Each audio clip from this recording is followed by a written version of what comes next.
اب وہ ہم تو ان کے دروازے ان پر گھبراہٹ طاری کیوں ہو جاتی ہے, اور یہ کیوں اس چیز سے؟ کیونکہ مفتی طارق مسعود صاحب گئے, یہ وہاں بھاگ گئے, اسی طرح مفتی حنیف قریشی صاحب جاتے ہیں, تو مطلب یہ ان کا جو مختلف چینلز پر ہمیں دکھایا گیا ہے, سنایا گیا کہ مطلب بھگوڑا کا لفظ بھی استعمال ہوا انجینئر کے لیے. ہم تو پھر ہمیشہ بھاگ کیوں جاتا ہے؟ ہم تو پھر بھی تعذیب کے دائرے میں کہتے ہیں, اب بھی ہم کہتے ہیں, آپ کے توسل سے کہتے ہیں جی کہ انجینئر صاحب آئیے, بیٹھیے, آپ جو باتیں کرتے ہیں نا شائستہ انداز میں, آپ دیکھیے جو انجینئر صاحب کا انداز ہے نا, وہ جو فیصل آباد میں جگت باز لوگ ہوتے ہیں نا, یا پنجاب کے مختلف علاقوں میں لوگوں کو ہنسانے والے, تو میرے داڑھ تھلے آ گیا اور قیامت تک کا وقت ہے, یار یہ کون سا انداز ہے؟ مسخرہ کیا مجھے آپ اپنے آپ کو یہ کہتے ہیں کہ ہم نبی اکرم صلی اللہ علیہ وسلم کے طریقے پر ہیں؟ کیا حضور کا یہ طریقہ ہے؟ کیا صحابہ کا یہ طریقہ رہا؟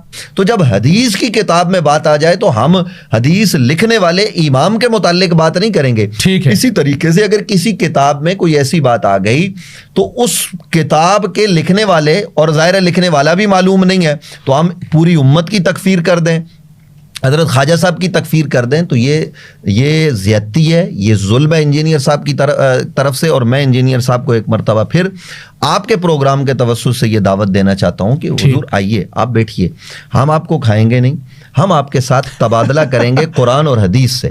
ہم آدم خور ہیں, دیکھیے ہم نے بالکل ہم آدم خور نہیں, اور پہلے بھی جو ہم گئے ہم نے وعدہ کیا کہ ہم جو ہے نا وہ 5 لوگ جائیں گے. آپ دیکھ لیجئے ہم ایک گاڑی میں تھے اور ہمارے پاس 5 یا 6 لوگ ہوں گے, ظاہر 1-2 کیمرہ مین تھے, ایک وکیل تھے, باقی تو مولوی تو ہم 2 تھے. ٹھیک, علامہ مفتی محمد حنیف قریشی صاحب تھے اور ان کے ساتھ میں تھا. تیسرا مولوی دکھا دیں, اب اویس ربانی مولوی تو ہے نہیں, ٹھیک ہے, وہ ایک اینکر پرسن ہے, انہوں نے اپنی ذمہ داری پوری کی.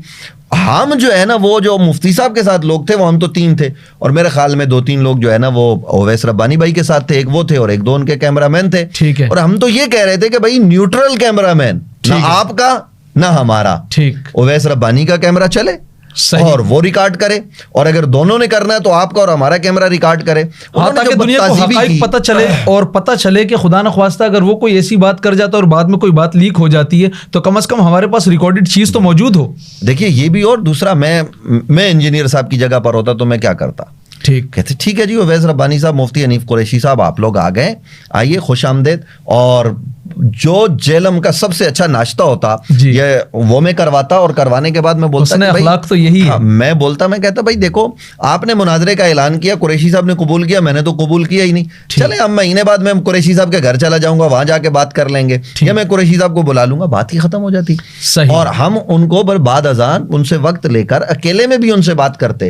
اور دیکھیے وہاں کیمرے چلانے کی بات بھی اس طرح سے نہیں تھی, ہم نے کہا تھا کہ اگر آپ کا کیمرہ چلے گا تو ہمارا چلے گا, آپ کا بند تو ہمارا بھی بند. ان کے جو نیچے لوگ تھے نا انہوں نے اولن بڑی بدتمیزی کی. یہ ناظرین کو پتہ ہونا چاہیے, آپ کے سننے والے پورے پاکستان میں, کہ انہوں نے ہمارے ساتھیوں سے کیمرے چھیننے کی کوشش کی. اولن, اور پولیس نے بدتعزیبی کی. وہ تو پھر جب ہمارے ساتھ ایک سپریم کورٹ کے وکیل تھے وہ بھی جب اترے, پھر میں بھی دوسری طرف سے اتر گیا. اویس ربانی بھائی سے میں نے کہا کہ اب آپ ذرا تشریف رکھیے. تو پھر جب ہم نے بات چیت کا سلسلہ آگے بڑھایا تو ہم نے کہا بھائی ہم تو آئے بیٹھنے کے لیے,